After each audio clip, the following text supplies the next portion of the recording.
भाभी, यह लो मेरे सारे कपड़े साफ कर दो। और जींस तो हाथ से रगड़ कर साफ करना। इतना कहकर देवर ने उसके सामने कपड़ों का ढेर फेंक दिया। नेहा स्तब्ध रह गई। आज रविवार को सुबह से ही सभी घर वाले उसे अपने अपने कपड़े धोने के लिए दिए जा रहे थे। उसकी सास ने यह नियम बना रखा था कि सारे कपड़े केवल रविवार को ही धोए जाएंगे। तो नेहा का आधा दिन तो कपड़े धोने में ही निकल जाता था। ऊपर से अब रविवार की छुट्टी का दिन था, तो सबको स्पेशल खाना चाहिए होता था। सबकी फरमाइश अलग अलग थी। सुबह सवेरे ही उसके देवर ने कह दिया, मुझे आलू के पराठे चाहिए। उसकी ननद कहने लगी, मुझे तो पोहा खाना है। ससुर जी कहने लगे, मेरे लिए आलू की सब्जी और पूरी बना दो। तो सासू माँ कहने लगी, पराठे बना ही रही हो तो मेरे लिए थोड़ी मूली के पराठे बना दो। सबकी फरमाइश सुनकर नेहा हैरान परेशान रह गई थी। ऊपर से कोई उसकी मदद भी नहीं करता था। सारा काम अकेले उसे ही करना पड़ता था। अब उसकी शादी को केवल 2 महीने ही हुए थे, तो वह किसी को इनकार नहीं कर पाती थी। और लिहाज में सारा काम करते करते थकान से उसका बदन टूटने लगता था। उसका पति राज काम के सिलसिले में अक्सर घर से बाहर ही रहता था।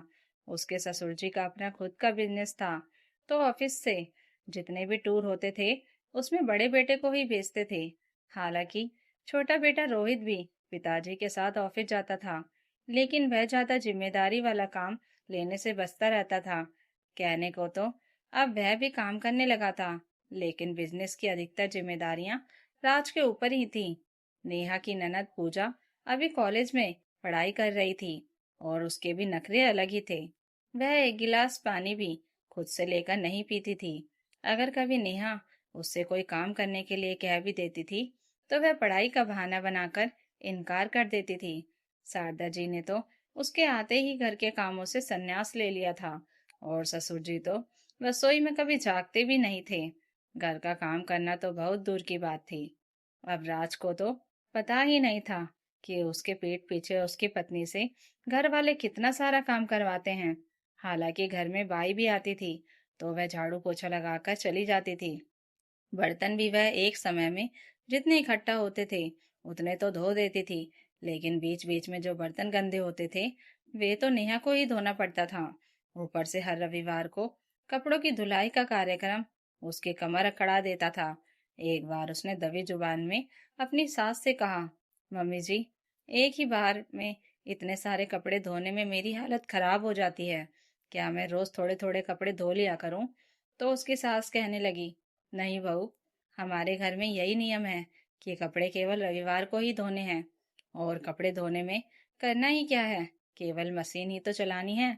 यह बात सुनकर वह हैरान रह गई थी, क्योंकि इतने सारे कपड़े मशीन में धोने में भी समय लगता था। ऊपर से बहुत सारे कपड़े ऐसे होते थे जिन्हें हाथ से धोने के लिए ही कहा जाता था। उन्हें सुखाना, प्रेस करके रखना, सब कुछ करते करते रात तक थकान से वह चूर हो जाती थी। ऊपर से अगर बरसात का मौसम हो तब तो और भी ज्यादा परेशानी हो जाती थी। लेकिन सास को इन सब चीजों से कोई मतलब नहीं था।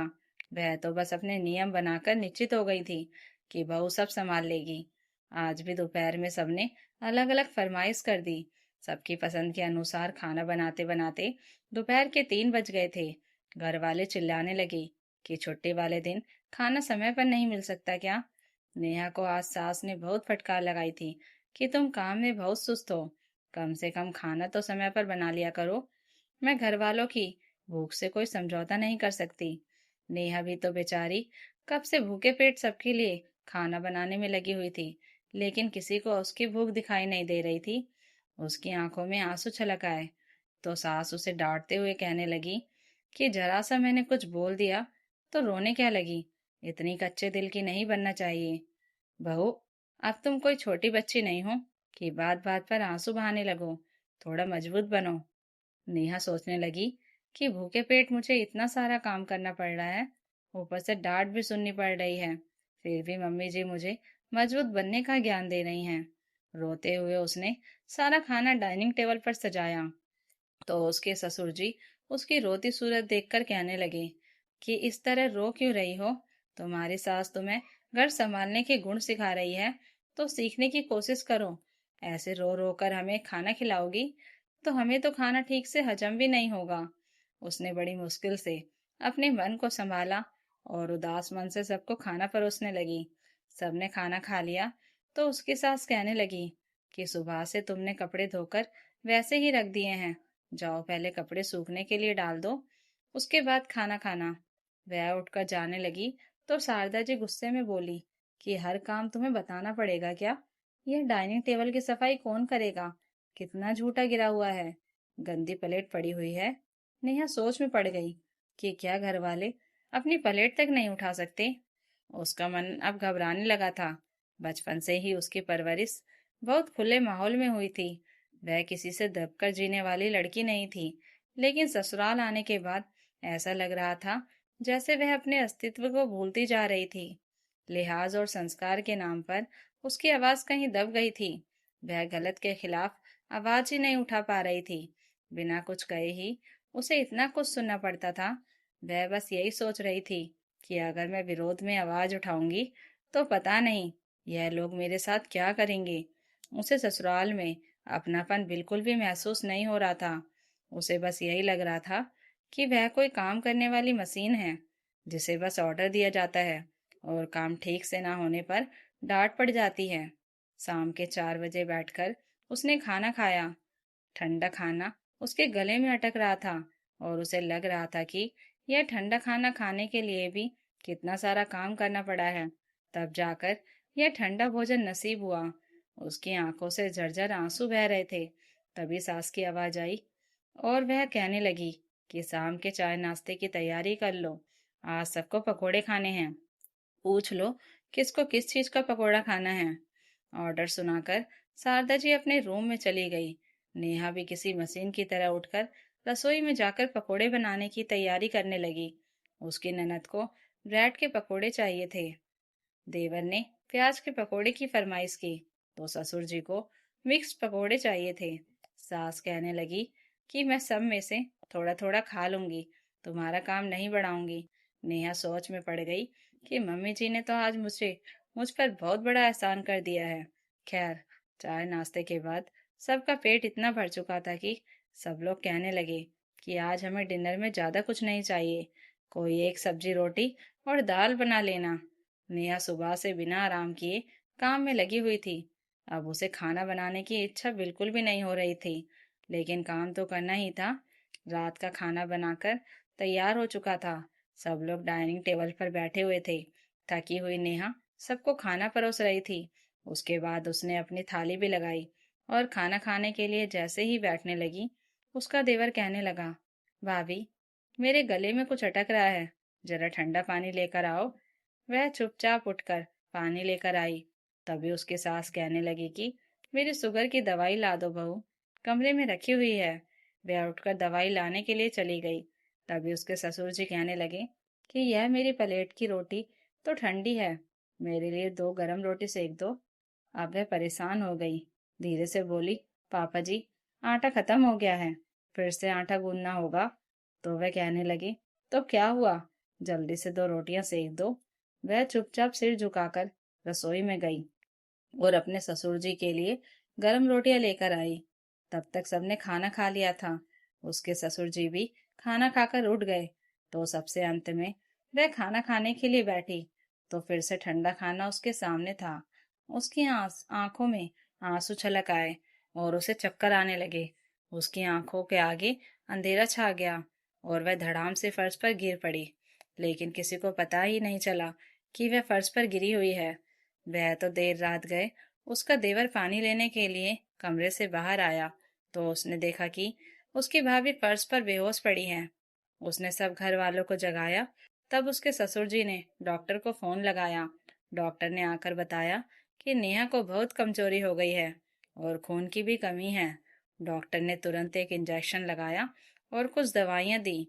अगले सुबह नेहा को थोड़ा ठीक महसूस हो रहा था, लेकिन वह बिस्तर से उठ नहीं पा रही थी। उसकी सास और ननद गुस्से में रसोई में नाश्ते की तैयारी कर रही थी और उसे कोस भी रही थी कि इससे तो कोई काम ही नहीं होता। तभी अचानक से दरवाजे की घंटी बजी। रोहित ने जाकर दरवाजा खोला तो सामने राज खड़ा था। राज जब अपने कमरे में गया और उसने नेहा की हालत देखी तो वह हैरान रह गया। नेहा उसे देखकर रो पड़ी और कहने लगी कि आप तो मुझे छोड़कर चले जाते हो, पीछे से कोई मेरा ध्यान रखने वाला भी नहीं है। इतना कहकर उसने रोते हुए सारी बातें उसे बता दी। राज हैरान रह गया और कहने लगा, मुझे तो पता ही नहीं था कि मेरे पीठ पीछे घर वाले तुमसे इतना काम करवाते होंगे। उसने तुरंत सबको हॉल में बुलाया और कठोर स्वर में बोला कि नेहा मेरी अर्धांगिनी है, कोई नौकरानी नहीं जो आप लोग सारा काम उससे ही करवाते हैं। कम से कम आप लोगों को अपना पर्सनल काम तो खुद करना चाहिए। इतना सारा काम उससे करवाएंगे तो यह सब कैसे झेल पाएगी। फिर अपने पापा से बोला, पापा, अब मैं बिजनेस के टूर पर ज़्यादा नहीं जा पाऊंगा क्योंकि मेरी और भी जिम्मेदारियां हैं। मुझे भी परिवार के साथ थोड़ा समय बिताना है। आप थोड़ा रोहित को भी बिजनेस के टूर पर भेजा करिए। आखिर यह जिम्मेदारी उठाना कब सीखेगा। राज के गुस्से को देखकर अब कोई कुछ नहीं बोल पा रहा था। राज ने टूर पर जाना छोड़ दिया था और वह खुद इस बात का ध्यान रखता था कि सभी घर वाले अपने हिस्से का काम खुद से करें। वह कपड़े धोने वाला नियम भी अब सब पर लागू हो चुका था कि सब लोग अपने कपड़े खुद धोएंगे क्योंकि सिर्फ मशीन ही तो चलानी है। पति के साथ देने के कारण नेहा को अब थोड़ा आराम मिलने लगा था। साथ ही अब घर में सबके लिए एक जैसा नाश्ता और खाना भी बनने लगा था क्योंकि राज ने साफ कह दिया था कि किसी को अलग से कुछ खाना है तो वह खुद पकाए। इस तरह सबकी फरमाइशें कहीं दब गई थी। नेहा वैसे सबकी पसंद नापसंद का ध्यान रखती थी। अगर नाश्ता उसने किसी एक की पसंद का बनाया तो दोपहर में वह किसी और की पसंद का खाना बनाती। इस तरह सबको सबकी पसंद का खाना भी मिल जाता था और नेहा पर काम का ज्यादा बोझ भी नहीं पड़ता था। उसे बहुत खुशी महसूस होती थी कि उसके पति ने उसकी तकलीफ को समझकर उसके लिए आवाज उठाई। अब उसे काम के बोझ तले दबकर नहीं रहना पड़ता था। तो दोस्तों, अगर आपको यह कहानी अच्छी लगी हो तो कमेंट करके ज़रूर बताइएगा और नई कहानियों के लिए चैनल को सब्सक्राइब ज़रूर कर लीजिएगा। Thank you for watching.